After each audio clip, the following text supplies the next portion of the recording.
Hello everyone, welcome to my mini blog. আমি তৃষা। আশা করছি তোমরা সবাই খুব ভালো আছো। আজকে অনেকগুলো দিন পর আবার ক্যামেরার সামনে মুখ দেখিয়ে আবার ভিডিও করা শুরু করলাম, কারণ এতদিন আমি কি কারণে ভিডিও করিনি সেটা আমি নিজেও এখনো রিজনটা খুঁজে পাচ্ছি না। যাই হোক, কাজের কথায় আসি। দিনটা ছিল স্যাটারডে আর আমি সকাল সকাল উঠে গেছিলাম অনেক দিন পর।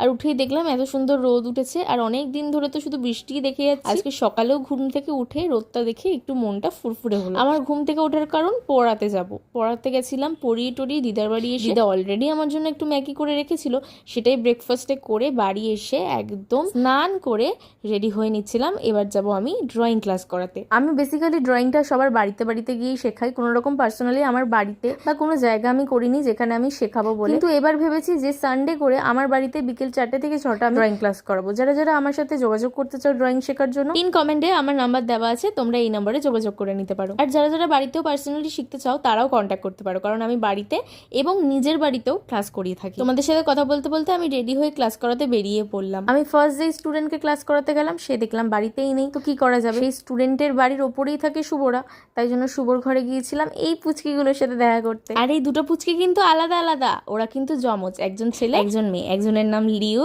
একজনের নাম পরি। এরা হচ্ছে শুভর দাদার ছেলে মেয়ে। আর আমি 3 পুচকির সাথে গল্প করছিলাম, খেলা করছিলাম।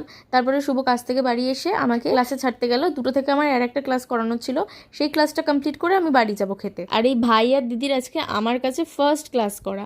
ওরা এর আগে আমার কাছে কখনো ক্লাস করেনি, এটা ছিল ওদের ফার্স্ট ক্লাস। ওরা প্রথম দিনই খুব সুন্দর রেখেছিল। আর তারপরেই আমি বাড়ি গিয়ে খাওয়া দাওয়া করে নিয়েছিলাম। ওল ভাতে আর সোয়াবিনের তরকারি ছিল। আর তারপরে একটু রেস্ট করেই আমি চলে এসেছিলাম ডান্স ক্লাসে। ডান্স ক্লাসে এসে দেখি আনফর্চুনেটলি ডান্সের রেজাল্ট অলরেডি আউট হয়ে গেছে। আর এই বছর বোর্ড থেকে 5টা মেডেল পাঠিয়েছিল, আর 5টার মধ্যে লাস্ট মেডেলটা আমার গলায় দিদি ঝুলিয়ে দিয়েছিল, কারণ আমি হয়েছিলাম 5th। বাট আগের বছরের থেকে এই বছরের রেজাল্টে 2 নম্বর কম পেয়েছি। আর দিদি যে রেজাল্টগুলো আমাকে তুলে দিচ্ছে হাতে, সেগুলো কিন্তু আমার না, আমার স্টুডেন্টদের।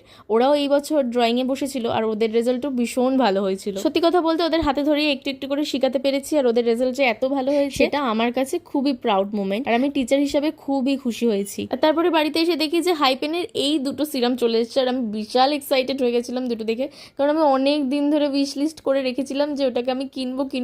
ফাইনালি বাই 1 get 1 সেল দিয়েছিল আর আমি কিনে নিয়েছি। যাই হোক, তারপরে রেডি হয়ে আমি চলে গিয়েছিলাম একটা গিফট কিনতে, কারণ আমার একটা বার্থডে ইনভিটেশন ছিল এই যে এই স্টুডেন্টের। ওকে কিন্তু আমি পড়াই, ওকে কিন্তু আমি আঁকাই না। যেহেতু ছিল আজকে শনিবার, আমার ভেজ ছিল, তাই জন্য আমি ওদের বাড়িতে কিছুই খাইনি। কিন্তু ওর মা একটু পায়েস করেছিল, আর পায়েসটা খুব সুন্দর হয়েছিল, সেটাই খেয়েছিলাম। তারপরে পার্সেল নিয়ে আমি বাড়ি চলে এসেছিলাম। আর বাড়িতে খাওয়া দাওয়া করেই আমি বেরিয়ে পড়েছিলাম, কারণ আজকে যাব আমরা সবাই শ্রাবণ মাসের ভান্ডারা দিতে।